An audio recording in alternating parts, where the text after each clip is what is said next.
Mga kapatid na nananampalataya sa Allah Subhanahu wa Ta'ala, napakahalaga sa isang magkakasama na mayroon silang leader. Biruin natin mga kapatid na nananampalataya sa Allah Subhanahu wa Ta'ala na isang napakagandang aral na kapag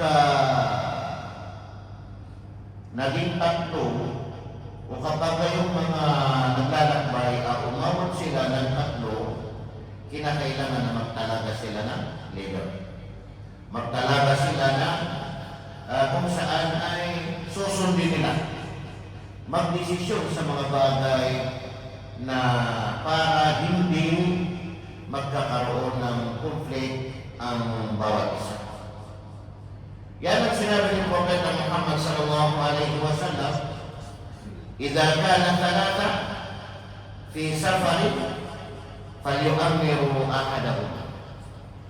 Kapag sabi ni Propeta Muhammad sallallahu alaihi wasallam ay naging tatlo, umabot sa tatlo, idza kana thalatha fi safarin, sa paglalakbay, kahit saan man, falyu'ammiru ahadahum, ay pumili sila na gawin nilang leader ang isa sa kanila. Naisipin natin mga kapatid na nananampalataya sa Allah, yung mga naglalakbay na tatlo lang. Isipin daw natin mga kapatid kung gaano kadami ang ating mga kapatiran sa pananampalataya, gaano kadaming naglakbay mula Pilipinas hanggang dito sa Kuwait o hanggang sa abroad, saan mang lugar, gaano kadami. At ilang taon na hindi tayo nagkaroon o nakapili na magiging leader. Tingnan ninyo mga kapatid, yung tatlong magkakasama lang na sila ay maglalakbay, ay kinakailangan na pumili sila ng isa para magiging leader nila. How much more kung katulad ng napakarami na. Napakarami na. Habang sila ay nasa paglalakbay, di ba mas dapat na pumili ng leader para sa lahat. Para sa lahat. Yung halimbawa, mga yumakat sa Islam, saan man silang lugar, mashallah, tabarak ar-Rahman, napakalaking biyaya ng Allah Subhanahu wa Ta'ala kung sila ay magkaroon ng leader para sa isa't isa.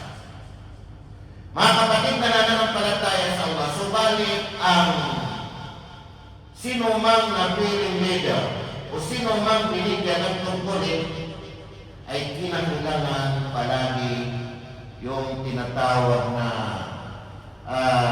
laging flexible,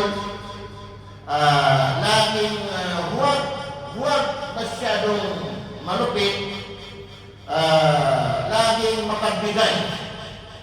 Kasi ganyan ang sinabi ng Allah Subhanahu wa Ta'ala kay Propeta Muhammad sallallahu alaihi wasallam, na sinabi ng Allah, "Walau kunta faddan ghalidhal qalbi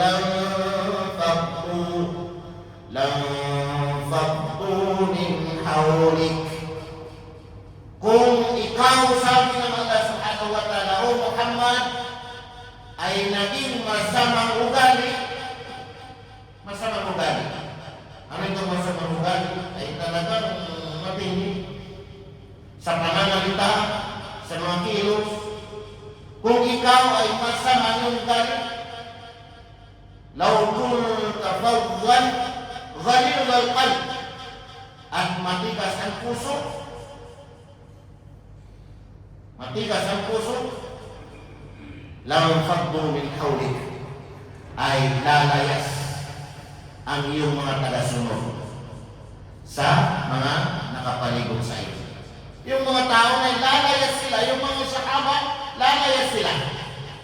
Kailangan yung mabuti ang ugali at kailangan yung huwag matigas ang puso. Mabuti ang ugali at huwag matigas ang puso. Dumarating sa punto na galit ka na. Dumarating sa punto na punong-puno ka na. Pero lagi mo pa rin alalahanin ito.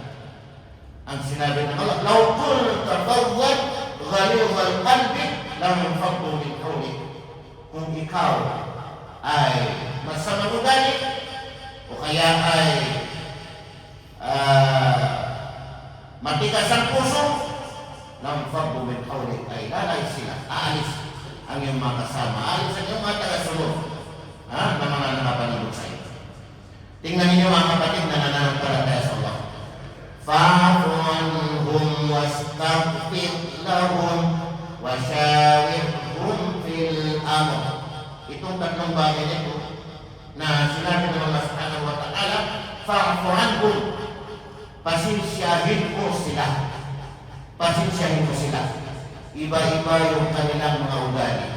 Iba-iba yung kanilang mga nagagawa na kamalian. May mga pasaway, may mga hindi sumusunod, may mga matigas sa ulo. Fa'fu anhum, pasensyahin mo sila. Tulad ng digmaan sa Uhud, ay binigyan na sila ng instruction na huwag silang bumaba, ano man ang makita nila dito sa baba, manatili sila doon sa taas ng bundok. Pero dumating pa rin yung punto na hindi nila sinunod, sinuway nila yung instruction para sa kanila. Huwag gawin dahilan yun na ibig sabihin talagang amumuhian na sila. Lagi pa rin bibigyan ng pagkakataon. Fa'fu anhum, pasensyahin mo sila. Sabi ng Allah Subhanahu wa Ta'ala sa kanilang mga nagawang kamalian o kasalanan. Wastaghfir lahum, at maghingi ka ng kapatawaran para sa kanila. Ihingi mo sila ng kapatawaran. Washawirhum fil amr. Ito ang pinakamahalaga mga kapatid. Makipagsangguni ka sa kanila sa anumang bagay na kinakailangan yung kanilang mga opinion, kinakailangan yung kanilang ibig sabihin ay suggestion. Ibig sabihin ay makipagkonsultasyon. Makipagkonsultasyon. Kaya sa pamagitan ng talatang ito ay makikita natin na kailangan sumama ka. Kailangan sumama ka sa samahan. Naghangat ito ay para sa Allah Subhanahu wa Ta'ala. Hindi pwede na mag-isa ka lamang. Kasi hindi mo rin kaya ang sarili. Hindi mo rin kaya mabuhay dito sa mundo na mag-isa. Tingnan natin si Adam. Si Adam, alayhis salam. Hindi natin kaya na mabuhay dito sa mundo na mag-isa. Hindi natin kaya mabuhay dito sa mundo na walang kasama. Hindi natin kaya mabuhay dito sa mundo na walang kaibigan. Nagkataon lang na mayroong binigyan ng tungkulin, mayroong binigyan ng posisyon. Hindi naman pwede na lahat-lahat na ipari-pariho na ang kanilang tungkulin. Hindi naman pwede na lahat-lahat na presidente, lahat-lahat na vice presidente. Lahat yan ay ibig sabihin, biyaya ng Allah Subhanahu wa Ta'ala na kung saan ay ibig sabihin ay magkakasuportahan. Subalit, kung ang leader ang ipinagutos niya yung masama laban sa pananampalatayang Islam, ay huwag na huwag ito sundin. La ta'ata li makhluqin fi ma'siyatil khaliq. Sabi ni Propeta Muhammad sallallahu alaihi wasallam, huwag sundin ang nilikha ng kanyang ipinagutos ay laban sa tagapaglikha. Kaya ang leader mula sa presidente hanggang pababa sa kanyang mga kasamahan, lahat ng kanyang mga kasamahan, kung ipinag-utos sa pangkalahatan ang pananalisik ng kaalaman, pagpapalawak ng kaalaman, mas lalong higpitan at dagdagan para sa mga leader.